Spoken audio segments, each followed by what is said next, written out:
When we're given a set of functions, y1 through yn, so there's n of them in total, and we're interested in whether those functions are linearly independent or not. In other words, can we make one function out of the others? There's a mechanical process we can go through, which is to calculate the determinant of an interesting matrix, which will make a little more sense in a second when we have an example. But the idea is it's just a stack of all the functions across the top, the originals,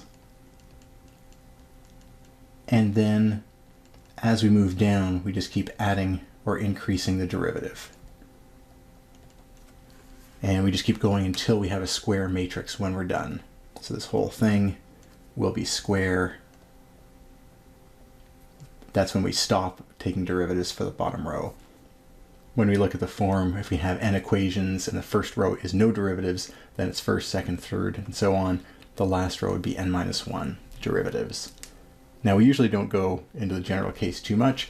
We're going to probably stick in this class to third and at most fourth order here. But we'll take a look at how this plays out. Now, what does that determinant tell us? Well, the lemma we're given is that if the Wronskian, which is the determinant of this beast of a matrix, if it is non-zero at some point, then the functions are linearly independent. Let's see that in action. We'll take three functions. We'll call this y1, call that y2, and call this one y3. Now, in some sense, they look quite different. One's linear, one's quadratic, one's the reciprocal function, and we're wondering whether they are linearly independent or not. Our guess is they probably are, but we're going to confirm that with the Wronskian. So the Wronskian of that set of functions, I'll write as y1, y2, y3. This is what we do in the general case. In the specific case is x, x squared, and x to the negative 1. Well, that's the determinant of a matrix of x, x squared, and x to the negative 1 in the top row. So again, our original functions. Then as we go down, we take derivatives. X is our independent variable, so we take an x derivative. We get 1, 2x, negative x to the negative 2. Just each function and its derivative. Then we take the derivative with respect to x again, and we would get 0, and we would have 2, and we'd have negative times negative 2 is positive 2, x to the negative 3. And then we would stop because this is a square matrix. And so we can calculate the determinant now. How do we go about that? Well, there's just a few different ways to calculate determinants. You can use whichever one you like.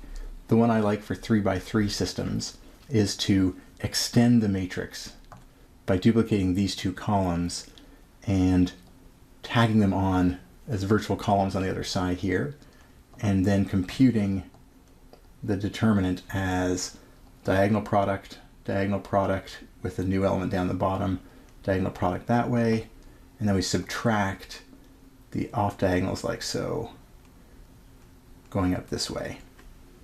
This is just the technique I learned back in my linear algebra class. You can use whatever technique you feel comfortable with, just so long as you do have a technique for 3x3 determinants.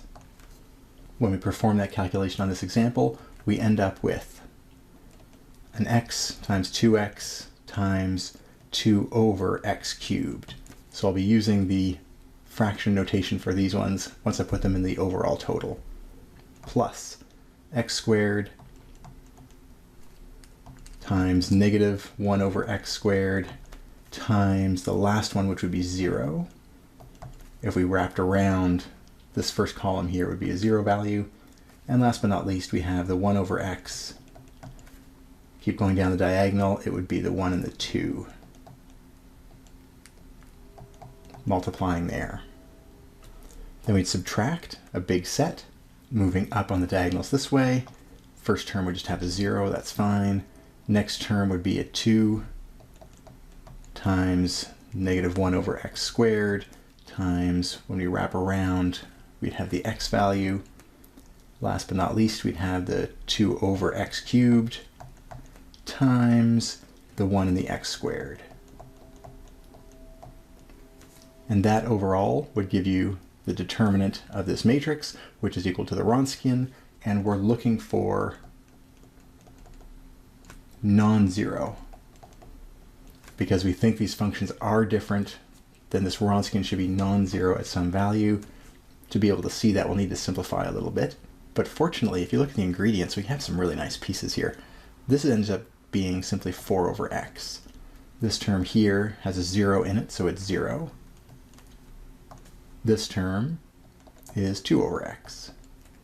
Then we're going to subtract 2 over x. Oh wait, it has another negative inside. And then we're going to have a negative out front, and from this, which is another negative 2 over x. And that's it. These cancel, and we end up with 6 over x, and that's definitely not equal to 0, actually for any x value at all. And in that case, that tells us that it's non-zero, so the functions x, x squared, and 1 over x are linearly independent. And what can we do with that information? Well, let's take a look. We're given a differential equation here, and we're told that x is only positive, so we don't have to worry about dividing by 0. So that same set of 3 functions are each solutions individually to this 08 third order differential equation. Well, that means that immediately we can write down the general solution.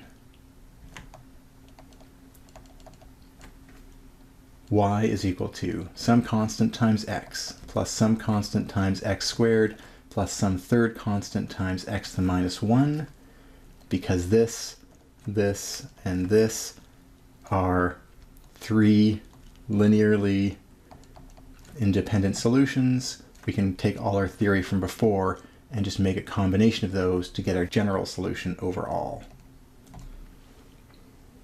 So it becomes, honestly, child's play once you have the solutions.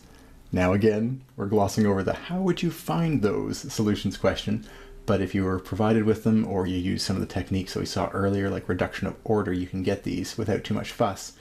But building the solution once you have them is very, very, very straightforward. Now, if you're wondering for a second, weren't we always getting e to the rx as our solution? Wasn't that something we did a lot of before? Just remember some of the fine print. This is what we assumed when the coefficients in the differential equation were constants. So when we had, for example, y triple prime plus 5y double prime plus 2y prime minus 10y, that would be the kind of scenario where e to the rx works perfectly. In this scenario, notice the coefficients are all functions of x. They are changing, and so our nice technique, even though the differential equation is linear, our nice technique of assuming the solution is an exponential is not going to work for this particular example. So I just wanted to bring that to your attention lest you forget when and why we can use the e to the rx form. It would not be in this case here, but you'll also notice in the questions in the practice problems, we don't ask you to solve equations of this type either as part of the exercises.